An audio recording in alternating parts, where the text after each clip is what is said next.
I'm going to talk tonight about how we got from inspiration to do an experiment to actually getting an experiment proposal put together and, importantly, approved by a scientific advisory committee.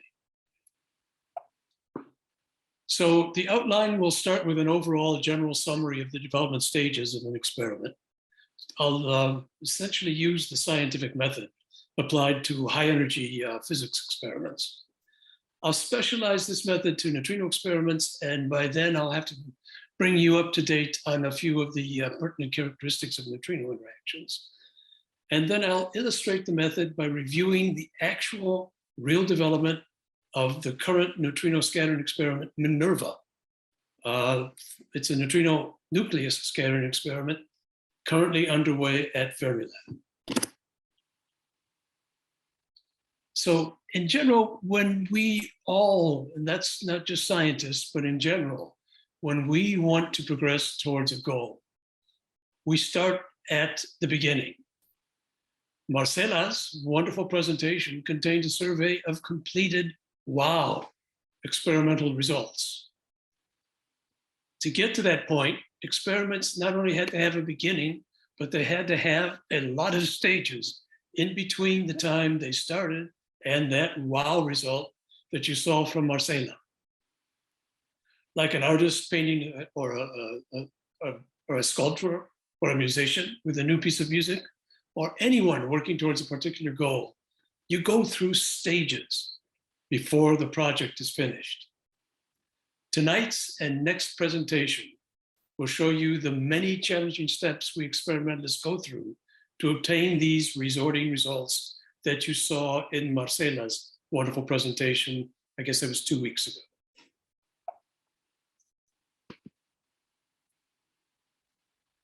So the formal scientific method. You start off with motivation, inspiration. You're sitting there and all of a sudden, wait, this is an interesting idea. And you ask a question. Every experiment has to start with a big question that guides the research being conducted. You then, of course, right away say, well, look, this is such a wonderful idea. Somebody certainly must have done it. So you investigate already existing research regarding the question. When you come out of that research that you're looking at, you refine the question to reflect your background search. Then your next step is to propose a practical concept that addresses the refined question. And usually at that point, you're bringing in colleagues who you know share your desire to answer this particular question. Then when that concept is sufficiently executed, you propose an experiment with even more collaborators. And this, of course, includes engineers and technicians. It's not just physicists here. It's physicists, engineers, and technicians that elaborate this practical concept and now express it as a sum of significant parts that have to be completed and understood before you can put your proposal together.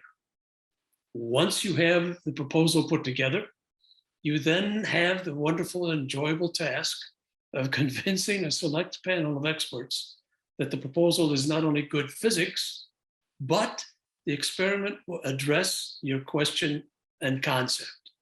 There are other steps that will be addressed in the next lecture. I like to express this whole development as a right triangle. The vertical scale is the time that's elapsed, and that's in years, not days, not months, but years. And the horizontal axis is the complexity. Though it may start at the top very simply with inspiration or motivation, by the time you submit the fully developed experimental proposal, it has gotten very complex. And this complexity includes these small little triangles that are pointed to by the arrows called R&D. These are actually little experiments, research and development experiments, that in themselves have a beginning, a concept, a proposal, and a finish. They're all little experiments called research and development that are essential to make sure you understand everything that you're putting into your fully developed experimental proposal. Now, how do we start with this inspiration, this motivation? Well, I think you've all seen where you can start by doodling on a napkin. You've got an idea, and all of a sudden you go through different ideas and different mechanical thoughts, and the light bulb goes off. That's fine. That's wonderful. That's actually a way of thinking about it. But then what happens with the napkin solution is that one napkin away, you've got the Nobel Prize. Yes, wouldn't we all like that? But there are actually a mountain of supporting napkins in between the inspiration and the rewarding results. I'll start with about half of these napkins, talking about coming from inspiration to the approved proposal. So the first steps is the motivation, the inspiration. And I'm going to be doing this in particular for high energy physics. One second, I got to get this out of the way. The big question that guides the proposed research, and I'm more or less guiding this to high energy physics, as I mentioned. The first is inspired by theoretical concerns. This is Marcela Carena's beautiful lecture about 2 weeks ago. She showed where you can start with a specific theory-based prediction. That's something that hasn't been tested by experiment, and you can design an experiment to address it. Another idea for the theory-based predictions is you can try and explore entirely new territory. Design an experiment to look for something no one has ever seen before. That is, of course, very rewarding, but of course, it's a big danger. You may not find it. It may turn out to be a null experiment. But even a null experiment is providing information to the community. You can also be motivated by observed experimental need. You are conducting on an experiment, you're on a wonderful experiment, you're going along, doing the analysis, and all of a sudden, wait a second, I can't get to the final result without this additional piece of information, and it doesn't exist. We need another experiment to provide the information so that this first experiment can reach its goal. That's often the case. You can also be motivated by newly available experimental facilities and techniques. It's where you've had this idea for N years. Many years you've been thinking, I want to do this because it's an important experiment, but the facility is just not there to do it. Or the techniques are not yet there to be able to interpret the results. So once this new experimental facility is there, these techniques are available, you submit your proposal right away because you've been waiting long to do this. Now, the actual experiment that I'll be discussing was partially motivated by all three types of inspirations. Now, the second step is check existing research results, refine the question. You're thinking, wait a second, did someone already have your great idea and perform the experiment? Well, that is rather a deflating thought, but it happens. The thing is that you need to consult the research that's available online now very much more easily than it used to be. And if the results are there and they are not what you expect, you can still see a possibility of going in a different direction to get the result that you want. Even if you do not find that the experiment has already been performed, what you see when you do all of this research to look at the existing experimental results, you learn things that can actually help you to rephrase and refine your question. So the question may need refinement to reflect existing results. The third and fourth steps take you from your refined question to a detailed concept, and this begins the assembly of fellow experts to work with you and actually help you in areas where you may not be the necessary expert, but they bring their expertise and they help you bring out the whole concept. So when the question is now clear, reflecting existing research, You have a detailed concept that brings in the core group of colleagues with necessary expertise. And this is the start of the eventual experimental collaboration. Essential step in the development of your proposal. It's also at this step where you start to see even the experts are not able to answer all questions. So you have to initiate research and development projects. These, as I mentioned before, these are the smaller experiments in themselves that provide input as the detailed concept turns into a full proposal. The fifth step, well, we are finally at the proposal stage. And this is after, and I think in many cases, it is years of thought, discussions, calculations, theory input, and associated R&D projects. You take all of that together as a collaboration. You don't do it, this is not one individual now. This is now a full collaboration of people that then produces the formal, highly detailed experimental proposal, and you submit it for evaluation by community experts, often called a physics advisory committee. You may see the term PAC. Now let's see how these steps work in an actual neutrino experiment. So a word about neutrinos. Neutrinos have many wonderful facets. If you want to get the full details on neutrinos, I recommend that you try Don Lincoln's wonderful YouTube presentations on the neutrino. I've got the URL for one of them there in green. For this evening, the important characteristics of the neutrino is that it very rarely interacts, collides with objects. If a neutrino very rarely interacts, and you want to study a whole bunch to do the physics that you want to do, you need to have a whole bunch of neutrinos, called a beam of neutrinos, and a huge number of objects with which these neutrinos can interact. And that's called the target detector. So just for your information, the physics capability, which is the number of interactions, is proportional to the intensity of the neutrino beam times the size of the target detector. So physics, beam, detector are three magic words in forming a proposal. Now, the saga of MINERvA, the main injector experiment at a neutrino experiment, the story of MINERvA starts with another experiment, as is often the case. Starts with the MINOS experiment at Fermilab. MINOS is an experiment studying the properties of neutrinos by observing neutrino interactions. The target detector is composed of big, thick iron slabs sandwiching energy sensing planes called scintillators.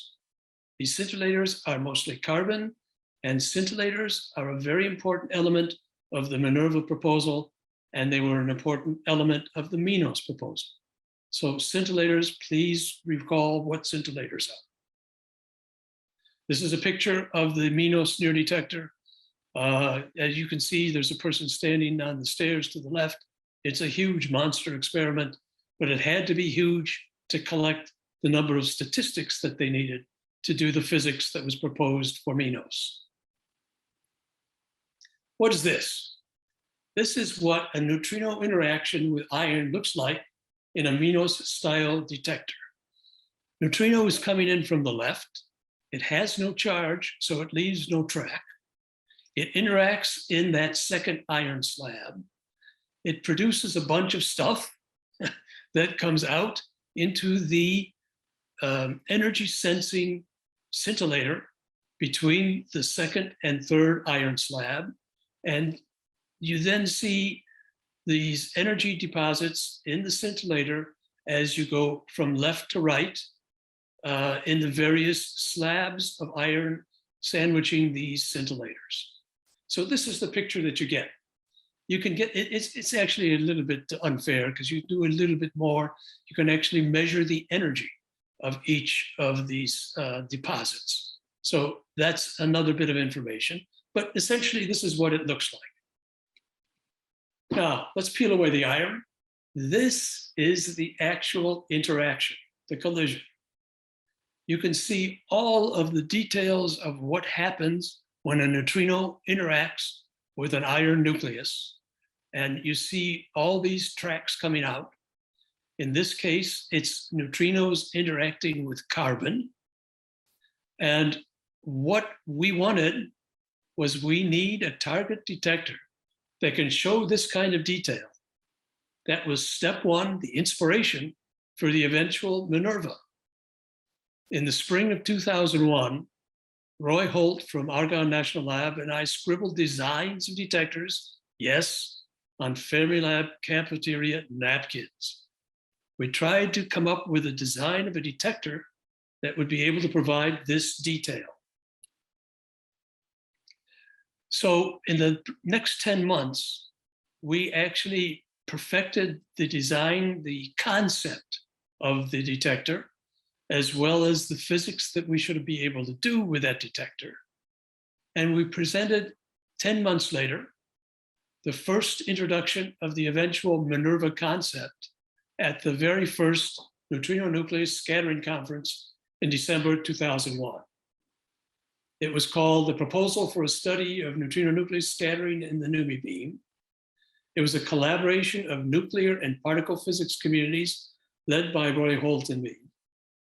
And at that point, we had a rather small collaboration, mainly Argonne, Colorado, Illinois, Indiana, Los Alamos National Lab, and Rutgers. And the goal was to try and introduce this to the MINOS collaboration and get as many of their collaborators to join us, as well as add more nuclear physics collaborations. So the neutrino physics goals were fairly well laid out. It was not detailed, but we had an outline of the goals we wanted to do, as you can see here. The beam, now the neutrino beam, as you know, is one of the important parts of any concept, any proposal, any experiment, is the neutrino beam. In December 2001, the neutrinos at main injector, that's NUMI for short, neutrinos main injector, was just being designed. Actually, the design had started earlier, but it was still in the design stage at Fermilab, and it was essential to the successful practical concept we had for the neutrino-nucleus scattering experiment. There was no change in the beam concept in this stage. I just have here 3 different neutrino spectra. The way to read these spectra is that the intensity and the number of interactions, if you wish, is on the left side, the vertical scale. The horizontal scale is the energy of the particular neutrino. The neutrino detector, well, we're able to develop our scratches and scribbling on the napkins. We developed into a concept. It's nothing more than a concept at this point.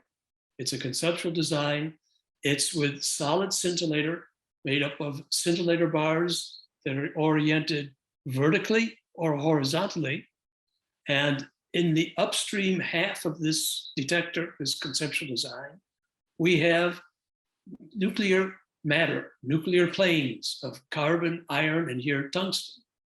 That was the whole design we had at this point, because we were just interested in sharing the idea with other people interested in neutrino-nucleus interactions. We gave an invitation to join the forming collaboration. We told about the forming collaboration of nuclear physics and experimental particle physics physicists for a second NUMI experiment, and we invited everyone to join us. The next step was build the collaboration. By recruiting the needed experts, we wanted to put together to make eventually a real proposal. So this is an example of a proposal we made to the MINOS collaboration about a month after this last presentation. It was Roy Holt and I talking to MINOS and trying to encourage them to join this collaboration if they were interested in neutrino-nucleus scattering. All this is taking time, it's taking effort, but this is what we need to do to establish the collaboration. We then continued trying to recruit the needed experts. We went to the entire neutrino community in one of the collaboration of NewFact. It is a workshop that studies neutrino interactions amongst other things, and it is open to the entire neutrino community. And we presented the ideas there for the neutrino-nucleus scattering experiment in the NUMI beam. We then went to various seminars, gave seminars at multiple universities and national labs. This is an example of one given at Illinois Institute of Technology in August of 2002. So it's about 9 months after the initial presentation in December of 2001. We're trying to recruit experts. And we continue in step 4, the recruiting of the needed experts. The collaboration was now growing. This is the entire collaboration we had in the fall of 2002. And we had, by the fall of 2002, a considerable development in the physics studies. Each of these bullet points is a physics study that we had developed considerably by this time, because we wanted to put it together in a formal document to submit to Fermilab. You had to have your physics well outlined, well understood, and presented in a very strong way to convince people that this is the way to go. The neutrino concept started out here in December 2001. By the fall of 2002, it was much more sophisticated. We had considered now what we're going to do on the sides of the purely scintillator and nuclear target main detector. We have recycled magnets. We were going to have permanent magnets to be able to tell the charge of the particles leaving the detector on the sides. We were then positioned upstream of the menosphere detector, so we could tell the charge and momentum of any target, of any particle that left the scintillator detector and entered Minos. We use that as what we call a muon ID spectrometer. I won't go into those details right now, but this is the way we envisioned it. And we actually were even starting to think of what kind of research and development we needed at Fermilab to develop what we wanted for the scintillator bars. Remember, the scintillator bars make up the scintillator planes that then comprise the entire detector, oriented horizontal and vertically. But we wanted triangles. I won't go into reason why, but it just helped us obtain better point resolution, in measuring what we wanted to measure. This was from the D0 pre-shower test data, but we wanted it developed for our use, R&D project. What we did then is decide to submit an EOI or LOI to the Fermilab PAC in late 2002. Now this is an EOI, LOI, not a proposal. As you will soon note, a successful proposal requires a huge amount of investigative preparation to back up every proposed aspect of an experiment. Our growing, thankfully growing collaboration effort was not yet at that point. But we did want to inform Fermilab that we wanted to submit a full proposal, and we wanted to obtain Fermilab's approval, encouragement to do so. You do this by submitting an expression of interest, that's EOI, or letter of intent, that's LOI, summarizing the status of your ideas, preparations as of this moment. You also have to then advertise the group of institutions involved, and that group of institutions is critical in preparing the EOI that you are then submitting to Fermilab. And that is exactly the case in the submitted LOI that we sent to Fermilab at the end of 2002. This was an EOI put together by 16 institutions with 37 collaborators. And just for the fun of it, I've put small little red rectangles around the people on this EOI from the end of 2002 who are still on the MINERvA experiment 20 years later. This is dedication, ladies and gentlemen. Dedication to be together for 20 years on this experiment. So the structure of the EOI was neutrino beam, neutrino physics, and neutrino detector. These are 3 words, 3 phrases, 3 concepts that I think you are now familiar with. It is something that's important for all proposal, EOI, LOI documents. In addition, we added the predicted neutrino experiment performance. It was about a little bit over 30 pages long. The physics, each one of these, just about a dozen physics points, was elaborated in some detail, not in the full deal we wanted for a proposal, but in enough detail to convince the Fermilab people that we knew what we were doing and we had a good start. So that's a dozen physics points. And the detector, this was a wonderful moment. This is where we see that the detector we were proposing, if you simulated, if you showed what it looked like when a neutrino interacted into this scintillator detector, this is what the interactions looked like. If you will recall, this is what was the original inspiration for the MINERvA experiment, was to have a detector that could show us what an interaction looks like in this manner. So, requested response to the EOI, it's outlined in the red rectangle below. We wanted an encouraging response to this EOI. With that, we would continue the detailed studies, both of the physics and the components of the experiment, expand the collaboration within the experimental particle physics and nuclear physics communities, and we would optimize the detector. But wait, it gets a bit more complicated, because a competing EOI is also, or was also, being considered.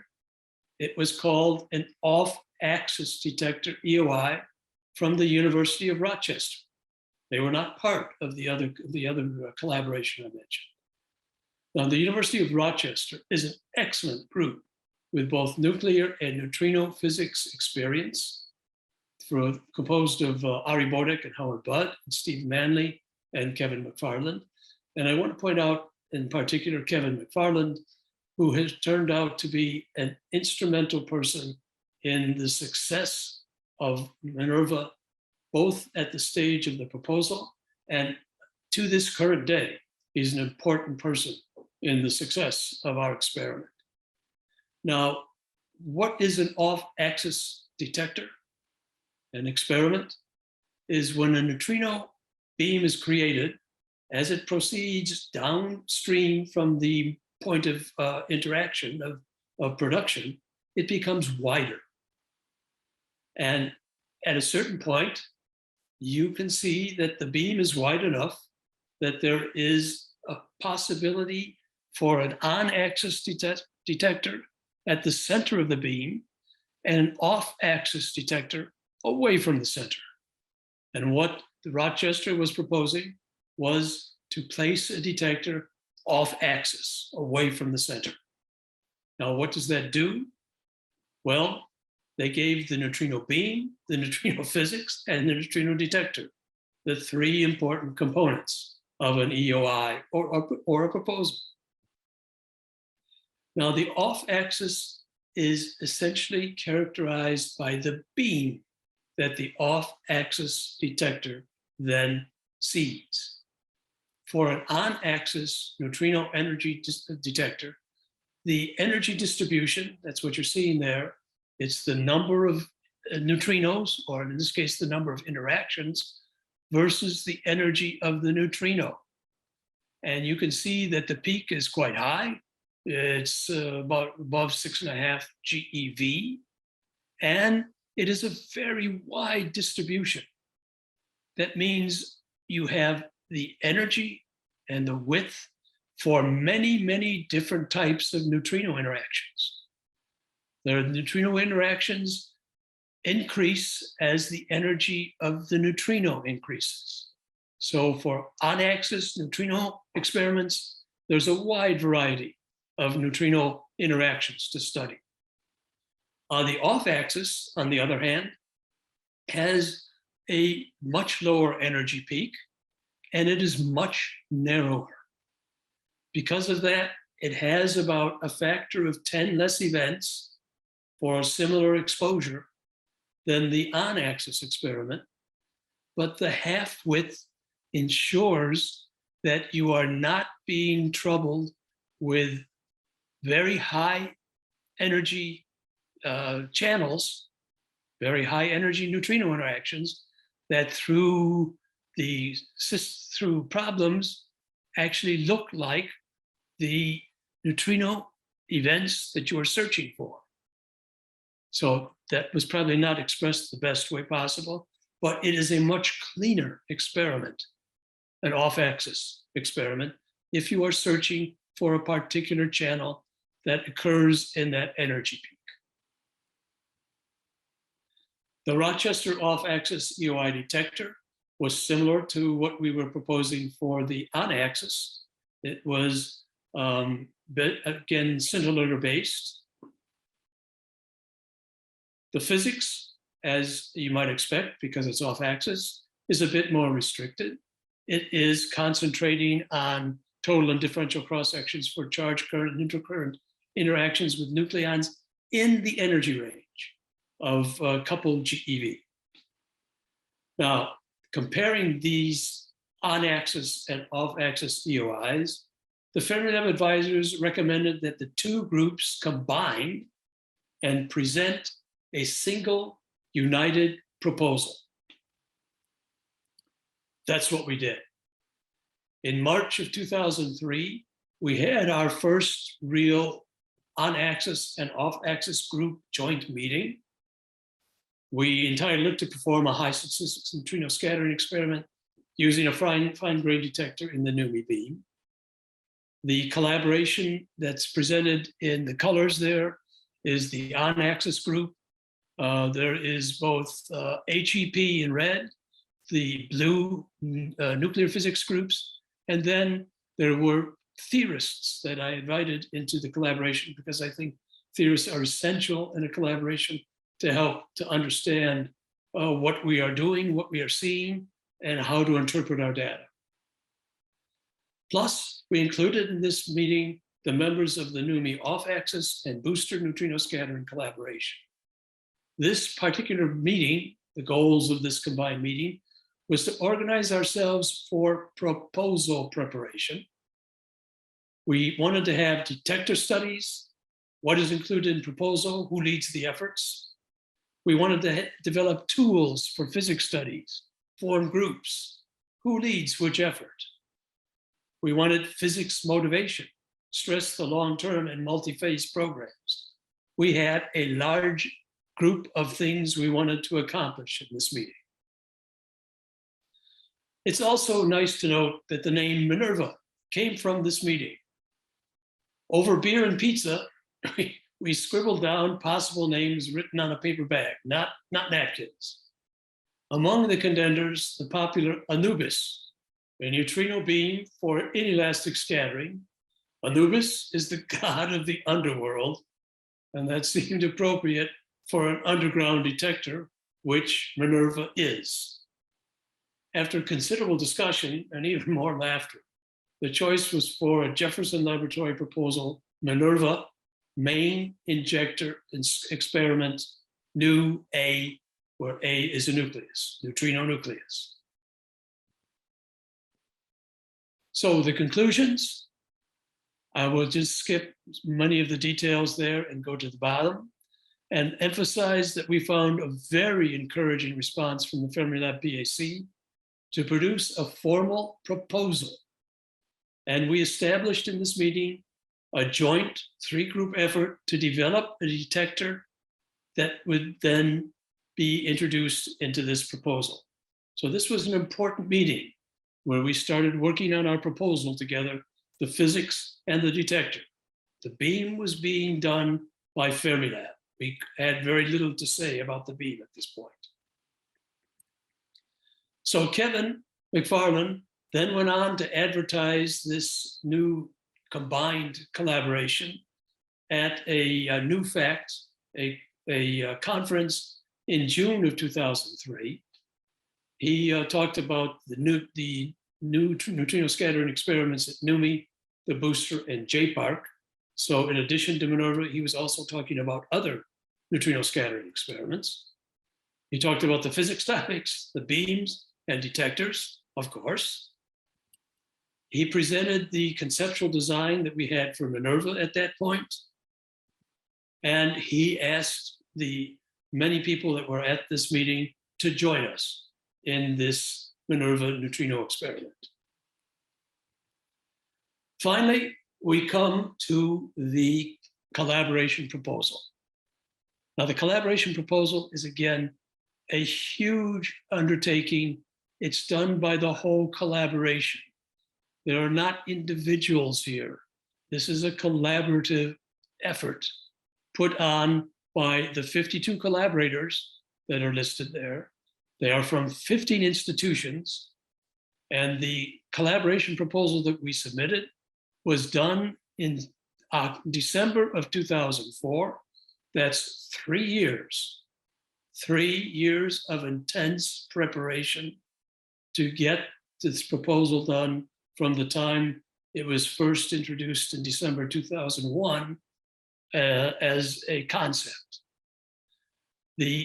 Again, the people, the collaborators that are in the red rectangles are still on the experiment today.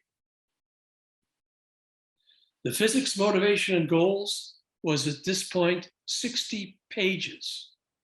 And every one of these topics was broken down into the important components that make the physics interesting and how we wanted to be able to do the physics in this detector.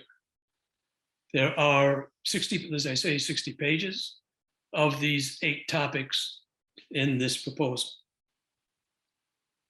The neutrino beam and detector hall, even in 2004, we still did not have the final design of the neutrino beam. Well, let me not be too hard. I think the design of the neutrino beam was pretty well set. What was being done then was to actually produce the components, the actual mechanical components that make up the neutrino beam. But this is what we presented, 6 pages of information in the proposal on the neutrino beam and the detector hall that's there on the right. Now, the MINERvA detector, a lot of work had gone into the MINERvA detector. The description was 37 pages long. Every component of the detector was isolated and outlined and described in detail in these 37 pages. Here is the way the detector looked like for the proposal. If you look at the one on the left, there is the active target is essentially what we presented in December 2001. It's pure scintillator oriented with bars horizontally and vertically. Upstream of that is the nuclear targets, which was also indicated in the very first December 2001 concept. But now we have surrounded it with what are called calorimeters that measure energy that flows out of the active detector. And we look at the next one to the right, the middle figure is looking with neutrinos going into the page. This is what the detector looked like. It was 6-sided, which actually turned out to be the best geometrical way of doing the kind of physics and reconstruction of the events we wanted. We had then 18 pages of detector simulation and performance, and the results of associated R&D studies. For the proposal, we had to have the results of many R&D studies to convince ourselves and the advisory committee that we could do what we wanted. Again, just a quick reminder, the R&D studies are in themselves smaller experiments that contribute to the fully developed experimental proposal. Let me give you examples of a few. This is extruded scintillator R&D for MINERvA. Remember, we wanted triangular scintillator bars, and to produce those triangular scintillator bars, we needed R&D to develop this wonderful apparatus we see in the two figures on the right. This was all done by Fermilab scintillator specialists who actually produced and designed and then had this manufactured to produce the scintillator bars necessary for our experiment. And by doing this, we could convince the physics advisory committee that we knew how to make these bars and make them the way we wanted them. Now I'm giving you here 4 just images, and each image represents an R&D development that took huge amounts of work hours to complete. This is the MINERvA electronics, the MINERvA mechanical prototypes. How do we hold our detector together? What do these, what happens when we actually put tracks into this detector? The tracking prototypes. Vertical slice tests. This is tests of different components of the completed detector. We also had to do R&D of the photomultiplier tubes that collect the signal from the scintillator planes. This was done, these are 4 different phases of the R&D of the photomultiplier tubes. Once we had that all put together, we established a cost for detector construction. It took 14 pages of careful explanation to show them that we understood and had carefully estimated the costs for the construction of the detector. In doing that, we also had to establish a schedule for the detector construction. This was 3 pages like this. At this point, the suggestion was that the detector construction would take over 2 years of effort to put the detector together. Fine. That was our 166-page proposal that we submitted to the Fermilab PAC at the end of 2004. And it represented many, many person-years of invested time and effort. First to convince ourselves and then the advisory committee that the detector could actually be assembled, constructed, and our physics goals would be achievable with the proposed experimental configuration. Notice of the proposal approval from the advisory committee came in early 2005. Little bit over 3 years after the first presentation of the scintillator detector concept in December 2001. All right, but that's 3 intense years of many institutions, many collaborators, many R&D projects, many discussions, ideas being tossed back and forth to try and make sure we were putting together something realistic and feasible. All right, so now after this proposal is approved, this is where my lecture tonight stops. But then comes the fun of seeking funding for the experiment, doing the construction, the commissioning, and understanding the completed detector. We knew what the detector was designed to do, but we have to make sure that the completed detector actually does it. And if it doesn't, we have to understand what it actually does. Then we can run the experiment. All of these very interesting and very intensive details will be covered in the next talk, How to Do Big Science Part 3. Now, I'm not sure yet who is going to be giving this next talk. Hopefully it will be someone from MINERvA, but just in case it isn't, I want to summarize what is MINERvA look like for today. This is 3 pictures of the detector. The one at the top left is when we mounted the last plane of the detector. We signed it, and that is the group of people who were there presently working on the detector.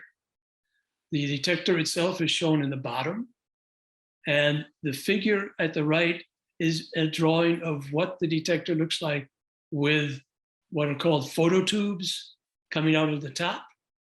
And it is in relation to a figure, as you can see. It is a fairly large detector, nothing like the big collider detectors, but certainly sufficient to do what we wanted with MINERvA.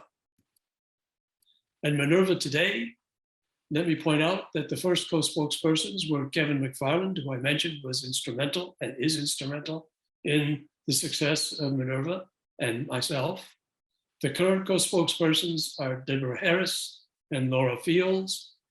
Also, I want to point out that the people called analysis coordinators. In an experiment today, there are many, many different analyses going on simultaneously. Different parts of physics are being done at the same time by different groups and different people. So these analysis coordinators coordinate the efforts of all of these different groups to make sure that people are not doing things 2 and 3 times, to make sure that the information from one group is successfully transmitted to another group that can actually use that information. The analysis coordinators I'm mentioning here, Dave Schmitz, Mike Gordowski, Laura Fields, Phil Rodriguez, and presently Dan Rutherboris, have been wonderfully, absolutely essential to getting the success of MINERvA that we have today. We have published over 35 physics papers with another 10 now in preparation in MINERvA. And one of our recent papers, there were 66 collaborators that signed that paper, and many more than that have been an important part of MINERvA in the past and have moved on, in many cases moved up the ladder into postdocs, from students to postdocs to professors. All important contributions to MINERvA. So MINERvA has been successful. It started a long time ago. It has gone through the necessary stages of development, including successful proposal. And hopefully next time you'll hear about what happened after the successful proposal to get it to produce a neutrino running experiment that we are enjoying today. So I thank you for your attention.